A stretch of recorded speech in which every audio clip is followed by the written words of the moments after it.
Hey everybody, Nick Espinoza, your chief security fanatic here, and today I'm asking the question, are you still storing your data on planet Earth?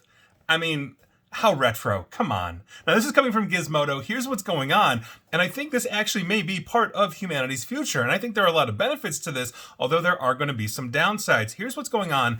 Florida-based Lone Star Data Holdings wants to build a series of data centers on the moon and establish a viable platform for data storage and edge processing. Edge processing is the practice of processing data as near as possible to the source to reduce latency and improve bandwidth, and they want to do this on the lunar surface. They've already raised $5 million in seed funding. Now, a growing number of data centers here on Earth pose a threat to the environment, contributing to energy consumption and digital pollution. I've talked about that before. We have a massive amount of e-waste by virtue of having data centers, not to mention the power consumption here. And so building data centers on the moon could alleviate that problem, or at least a good chunk of it, in addition to providing a more secure way to store the data. I mean, think about this. You're really going to break into the data center on the moon? I mean, there you go. I mean, maybe the secret Chinese moon base or the secret Nazi moon base, but other than that, it's a pretty secure place. Now, in December of 2021, Lone Star successfully ran a test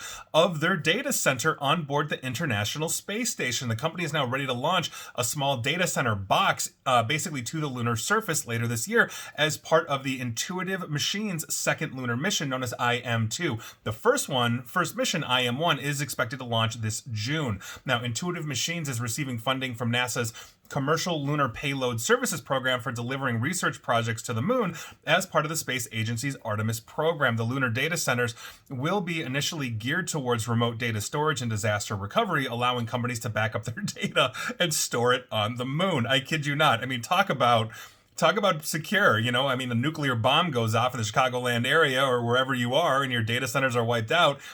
Try nuking the moon. Now, in addition, the data centers could assist with both commercial and private ventures to the lunar environment. The miniature data center weighs about 2 pounds or so, roughly 1 kilo, and has the capacity of 16 terabytes. Now, the first data center is going to draw power and communications from the lander, but the ones that will follow, assuming that is successful, will be a standalone data center that the company hopes to deploy on the lunar surface by 2026. Now, this test is only supposed to last for the duration of the IM-2 mission, which is about 11 to 14 days or so, and that is according to an Intuitive Machines spokesperson that are building these boxes. And I think this is actually really interesting. I think there are a lot of benefits to this as well. Natural disasters in an entire region have happened. We've seen typhoons and monsoons and hurricanes and tornadoes and earthquakes and all this kind of stuff. You don't have to really worry about any of that on the moon. Not to mention the physical security of these things is pretty solid because it's not exactly like, I'm going to, basically hop into my car, drive to the moon and steal the data if I'm looking to break into a data center.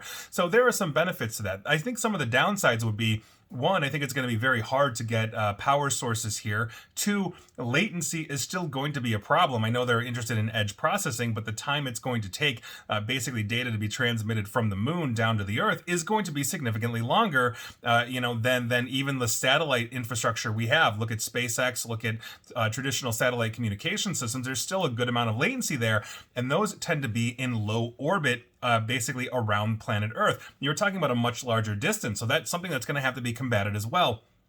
Not to mention the fact that we may actually have some legal and political rights issues here on the moon as well. And there are many countries right now that are sending moon missions out there, putting rovers on there, eventually landing humans once again on the moon after, we Americans did it back in the 60s and 70s and all of that. And so we're going to see what happens. I mean, I joke about a secret, China moon base or whatever, and there's always been a running joke about Nazi moon bases, but what happens when there are moon bases out there? Does that mean that they can sit around and tamper with these data centers in some way, shape, or form, turn them off or whatever? Are we going to carve up the moon saying, okay, this quarter is China, this quarter is the United States? I think there's a lot of different things that go on here. The other issue that I could see as well is that the moon tends to be a shield for planet Earth. You will note that if you've ever gazed at the moon, there are a lot of craters there. When the solar system was first forming and all of that, the moon took a lot of the hits from incoming asteroids to protect the Earth. And while it's not foolproof, the moon still does get asteroid strikes from time to time. And so by virtue of that, how are we making sure that these data centers aren't part of that, which is part of the risk landscape of landing this on the moon? Not to mention the fact, how do you reboot a data center, when it's thousands and thousands of miles away? So all that said, I think this is a really novel idea. I think it's a cool idea. And, hey, if you're in 5 to 10 years still storing your data on the moon, man, you're just, 2011. And there you go.